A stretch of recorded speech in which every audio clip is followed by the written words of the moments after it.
જિલ્લા પ્રાથમિક શાળા અધ્યક્ષ શ્રી દેસુરભાઈ મોરી, હું આજથી જણાવું છું કે અમારી સ્કૂલ જર્જરિત હોવાને કારણે અમને તાત્કાલિક ધોરણે જ્યાં અમે જગ્યા મંજૂર કરાવેલી છે તે જગ્યાએ નવી સ્કૂલનું બાંધકામ કરી આપે એવી હું સરકારશ્રીને અપીલ કરું છું, જેથી કરીને વહેલી તકે અમને અપીલ સ્વીકારે એ માટે અમે મજબૂર ન કરે, નકર અમારે તાળાબંધી કરવી પડશે। અત્યારે સ્થિતિ સાહેબ બહુ ડેન્જર છે। અમે એક જ અત્યારે રૂમ છે એમાં અભ્યાસ કરાવીએ 2 પારીમાં 6 થી 8 સવારે 1 થી 5 બપોર પછી, બરાબર આ રીતે કરાવીએ। કેમ કે આમાં તો અમે બેસાડીએ તો આમાં કોઈક છોકરાનું ન જાનહાનિ થાય એનો જવાબદારી અમે અને આ જગ્યા અત્યારે જે બેહાડીએ એ અમારા વાલી અને HMC સહમતથી બેહાડીએ।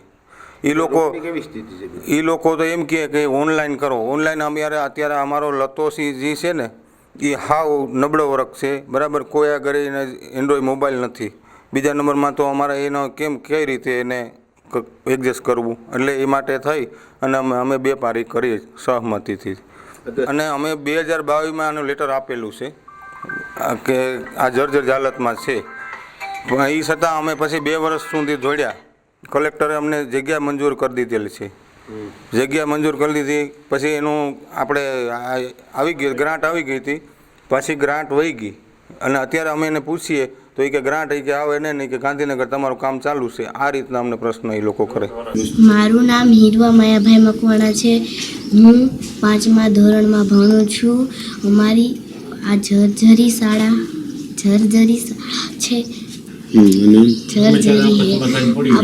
બધી શાળા તૂટી જાય એવી છે। અમે નવી સ્કૂલ બનાવવાની ઈચ્છા કરીએ છીએ।